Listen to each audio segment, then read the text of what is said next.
countdown we have I'll Be Home for Christmas. When Michael Bublé covers a song, it seems pretty innocent, am I right? Maybe, but the true backstory of this song is quite disturbing. The song was written from the perspective of a World War II soldier writing a letter home.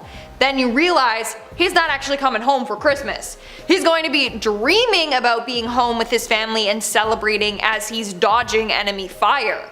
This is evident in the line, "I'll be home for Christmas, if only in my dreams." So his family isn't seeing him, and he's not seeing his family, but he will imagine that he's there with them. That's one way to make everyone cry on Christmas. Moving on to number 9, we have Do You Hear What I Hear? Another song covered by many talented artists like Carrie Underwood and Whitney Houston. It's also a classic holiday pick for choirs. Anyways, what you probably didn't know is that this song was written about the Cuban Missile Crisis. The lyric about the star with its tail as big as a kite that rings through the night is actually a reference to a missile. The writers Gloria Shane Baker and Noel Regney were both terrified of being killed during this crisis. The lines at the end of the song, "Pray for peace, people everywhere," was genuine. They wanted people to pray that the violence would stop. In our 8th spot we have Santa Baby. First off, why are they calling Santa Santa Baby? Sorry, but the dude is old as hell, and it's mainly young women that sing the song, pleading for gifts from Old Man Saint Nick, aka their sugar daddy. But whatever, we can ignore that fact. The disturbing part of the song is when the singer justifies why they should be getting all these expensive gifts, like a fur coat, Cadillac, yacht, etc. The song goes as so: "Think of all the fun I've missed, think of all the fellas that I haven't kissed." So this girl is like, yeah, I've been good because I finally stayed loyal to you, Santa. I didn't fool around with any other guys this year like I normally do, so please fulfill my Christmas list. Girl, first off, you can do better than that.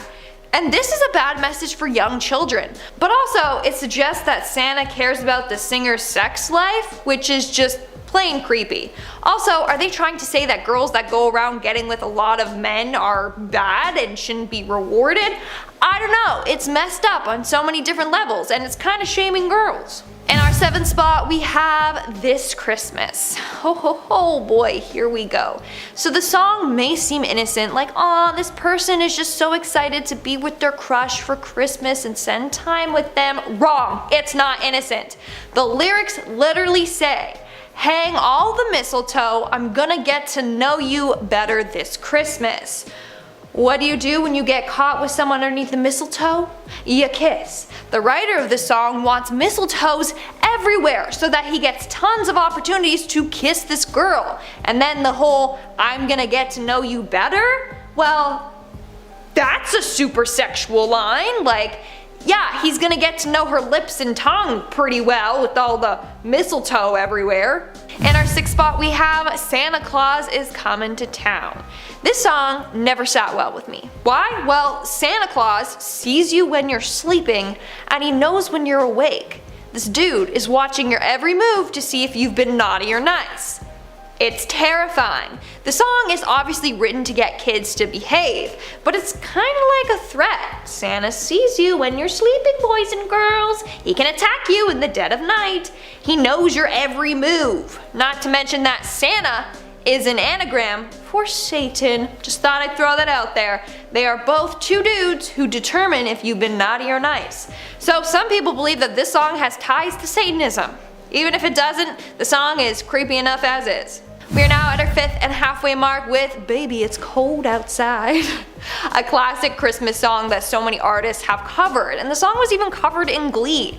But when you really take a listen to the lyrics, well, it ruins the song completely. So in the song, the woman clearly wants to leave, but the man is really persistent and tries to keep persuading her to stay. He says things like, "Oh, you know, it's warm here in front of this fire, but it's cold outside. There's no cabs out there. How are you gonna get home? You're gonna freeze to death. Screw your family, stay with me." Things really start to take a turn when he pushes more alcohol on her. A couple lines later she says, "Say, what's in this drink?" making it seem like he drugged her so that he can take advantage of her later on. Like, no matter how many times this woman says no, the guy keeps trying to make advancements on her. One of her lines is literally, "You're very pushy, you know?" And he replies with, "I like to think of it as opportunistic."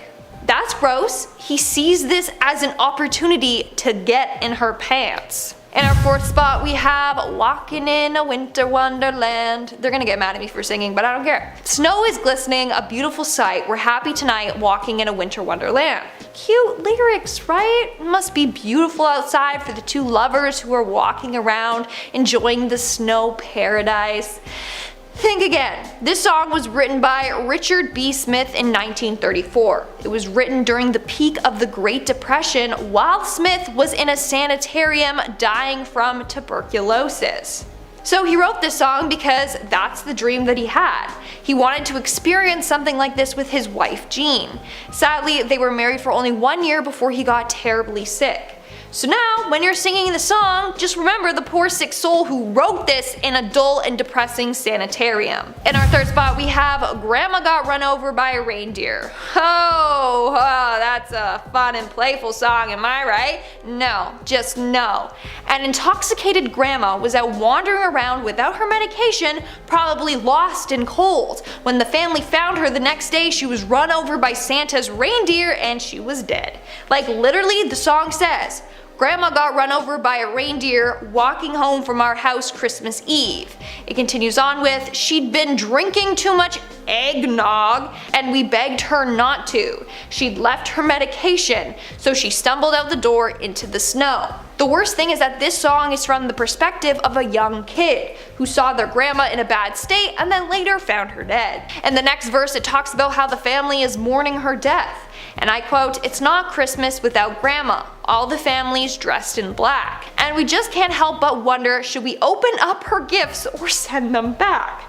Dude, that last line is just sick. They're like, "Grandma's dead, what are we gonna do with all these gifts we got her?"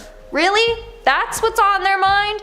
The song should have been like a PSA for don't text and drive or don't drink and drive, because maybe that's what Santa was doing when he hit and killed the poor innocent grandma. Coming in at number 2, we have Christmas Shoes.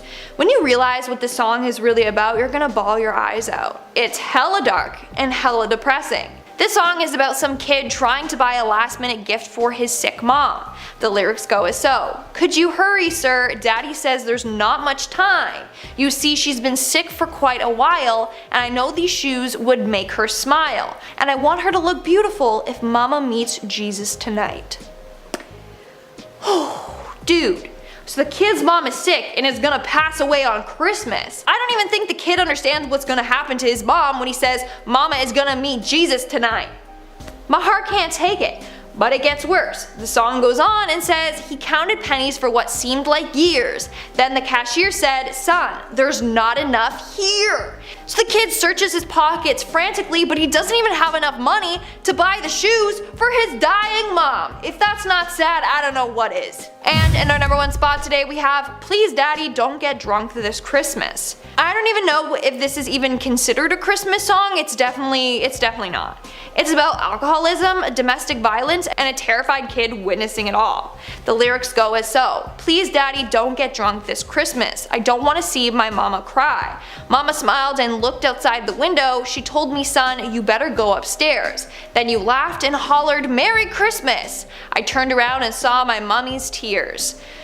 I mean, this one pretty much speaks for itself. The kid is pleading with his dad to stop drinking so they can have a normal Christmas for once, and not one that's filled with yelling, fighting, and crying. In our number 9 spot, we have Yourself a Merry Little Christmas. Before I dive into this one, guys, please don't forget to hit that thumbs up button because it really helps us out. Have Yourself a Merry Little Christmas is a gorgeous, slow, sweet song that is really a Christmas classic. This song was originally sung by Judy Garland in 1944 for the movie Meet Me in St. Louis and was written by Hugh Martin. While listening to this song, one thing that we didn't know is how it originated. Hugh was tasked with writing this song to show the movie's families sadness over celebrating their last Christmas in their home before having to move. The song originally featured lyrics like, "Have yourself a merry little Christmas, it may be your last," or the lyric that turned into "Hang a shining star upon the highest bough" was originally,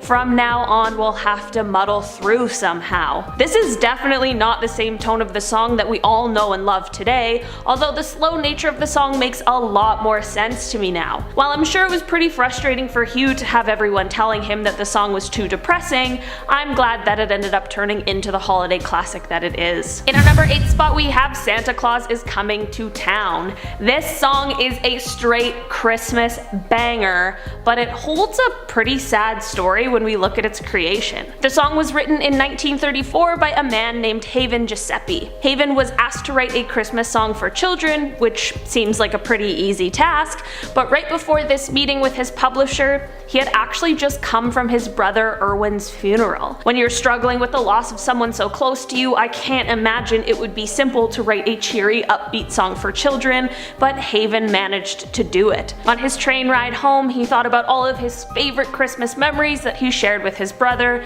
and thus Santa Claus is Coming to Town was born. This song of course blew up and is always played around the holidays even today. Haven definitely made a wonderful thing out of his memories with his brother, and after all, isn't that kind of what the holidays are about? Spending time and creating beautiful memories with your loved ones that you can truly cherish forever. In our number 7 spot today we have Oh Holy Night. While the song itself doesn't hold a dark message, it's the creation of the song that has a rocky history. Placide Cappeau was asked to write a poem for Christmas Mass for the French church in 1847. Cappeau wrote the poem based on the nativity story, but once it was finished, he thought that the poem would be more powerful if it was set to music, which is how it ended up as the song we know it to be today. He asked Adolphe Charles Adams, who was a composer who wrote for operas and ballets such as Giselle and Le Corsaire, to compose the score for the poem. The French Catholic Church loved the song and were totally thrilled by it until things took a bit of a turn. Cappeau became a socialist, which didn't exactly sit well with the church,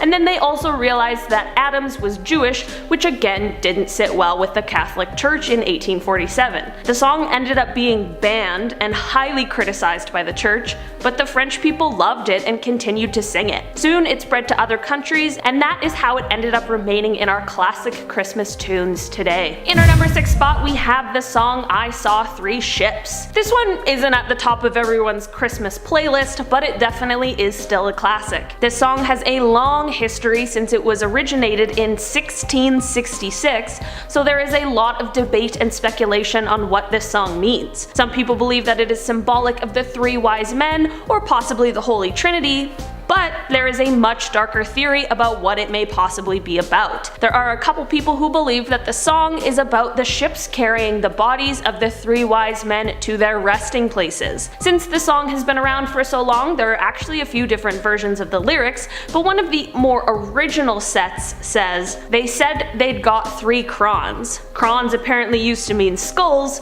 so this is a pretty good case for believing that this dark meaning might have been the truth behind the song. Because there are so many different versions, we probably won't ever know for sure what the original composer had in mind, but a lot of the theories are pretty strong contenders. In our number 4 spot today we have I Saw Mommy Kissing Santa Claus. This has always been a weird one for me.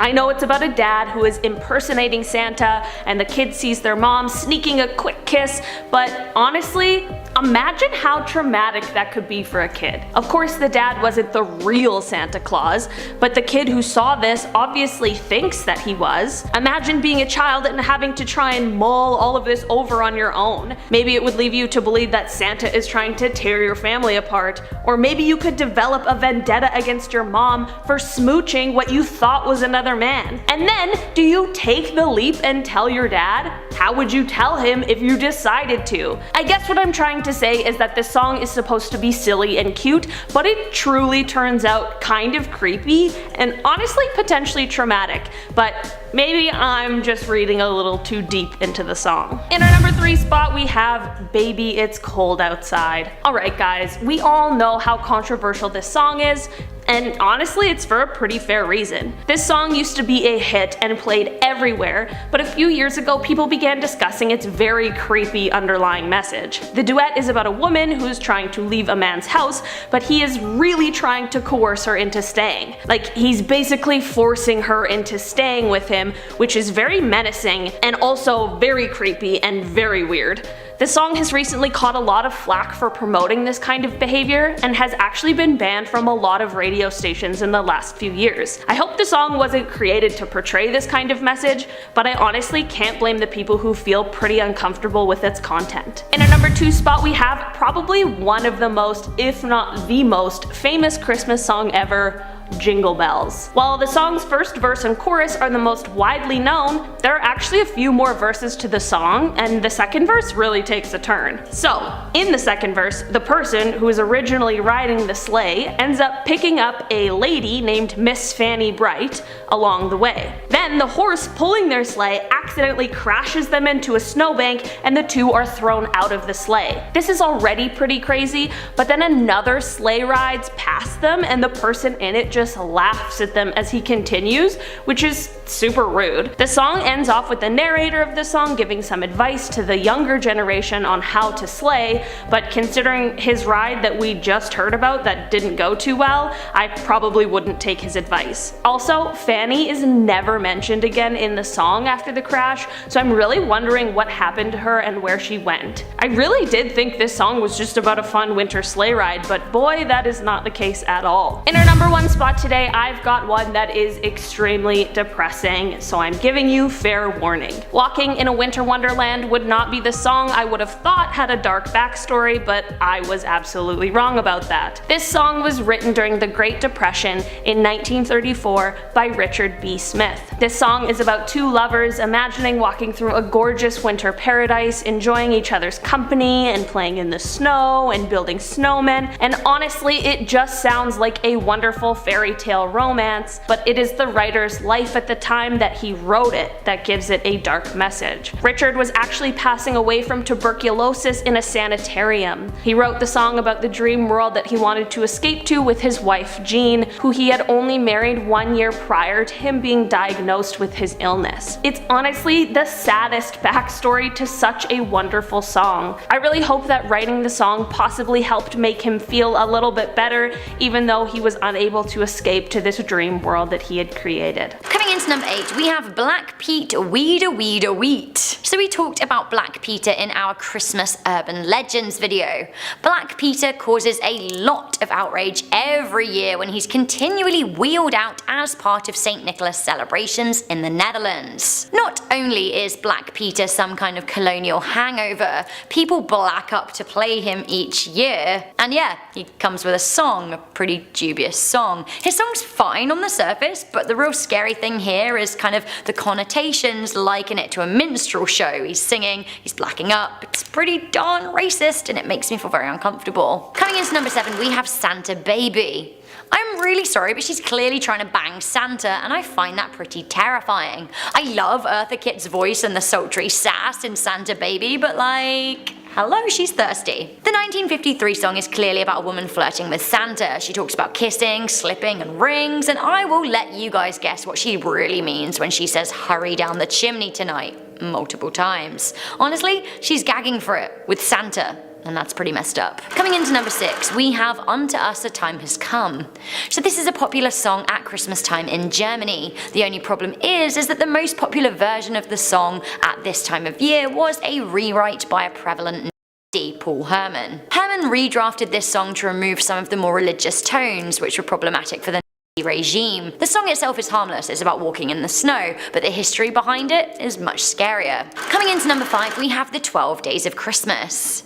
It has basically just occurred to me how worrying and overwhelming the 12 Days of Christmas is. Your true love sounds great and everything, but they sure did shower you with a lot of gifts. Don't get me wrong, if I had a true love I would be thrilled to receive a gift, but honestly, 365 of them. Yes, I did do some rudimentary mathematics, and that's how many gifts there are when you sing the whole thing. And like, that is just, you know, a few too many. 364. Seriously, my apartment isn't big enough for 364 gifts, especially not of this size. It's too many, especially when it includes livestock, presumably humans. Is not legit to be gifted lords, ladies, maids, drummers, pipers. One gold ring would do, or a nice pear tree hold the partridge, but mate, you've gone too far. It seems like the gift giver may be a little overzealous, to put it nicely, or totally obsessive and wholly insane is maybe my preferred way to look at it. Coming into number 3, we have Do They Know It's Christmas? When I was younger, I used to think this song said feed the birds, let them know it's Christmas time, which basically goes to show how little some people pay attention to lyrics. And also, we should feed the birds because, I was gonna say they're people too. They're birds, but feed them. I honestly would hope now that most adults know Do They Know It's Christmas is a song by Band Aid, a supergroup rounded up to record the song for charity. It was for the Ethiopian famine crisis and later the Ebola crisis. The song is actually pretty dark in places. Get a load of these scary lyrics. There's a world outside your window, and it's a world of dread and fear, where the only water flowing is the bitter sting of tears. It literally sounds like a nightmare, and I get that. That is the hard truth of living in a third world country. Coming in at number 2, we have We Three Kings. We Three Kings is a lovely traditional Christmas ballad written in 1857. Back then, Christmas was far more focused on religion than Santa, and it didn't so much come wrapped up in a bow as it did highlight the gritty themes of childbirth and sacrifice. We Three Kings is about the three kings from the Nativity who brought gifts of gold, frankincense, and myrrh. Frankincense and myrrh, by the way, were used in burial rituals. Anyway, this song goes, myrrh is mine, its bitter perfume breathes a life of gathering gloom, sorrowing, sighing, bleeding, dying, sealed in the stone-cold tomb. Merry Christmas, everyone! Honestly, that's pretty scary imagery and like, you know, happy holidays, gloom, sorrow, bleeding, dying. Would you like a side of eggnog with that? No? Just me? I'll take it. Finally, at number 1, we have Bjork's Jóla Kötturinn. Again, I'm sorry Iceland if I pronounced that wrong. So Bjork is an Icelandic darling, and in 1987 she released a song called Jóla Kötturinn, which means Yule Cat. So, once again, who has seen our Christmas Urban Legends video? If so, you may remember something. Iceland and Yuletide Kitty. Yep, for those of you with good memories, you will remember that actually Jóla Kötturinn is a murderous cat. Like, seriously, a big killer cat. The cat is said to be a giant cat belonging to a mountain giantess. The cat prowls around on December the 24th, and through the rest of the winter it kills people who haven't received new clothes. I really like Bjork's track, and it sounds like kind of a traditional folk song, which, you know, I get it. It's a bit medieval, I like that. Of course I can't understand a single word, but when the song is translated into English, it becomes pretty clear that she is very much singing about a murderous feline. She sings, "From them he took them in one fell swoop. He roamed at large, hungry and evil in the freezing Yule snow. People shuddered his name. If one heard a pitiful meow, something evil would come." Ah! Horror cat, that is terrifying.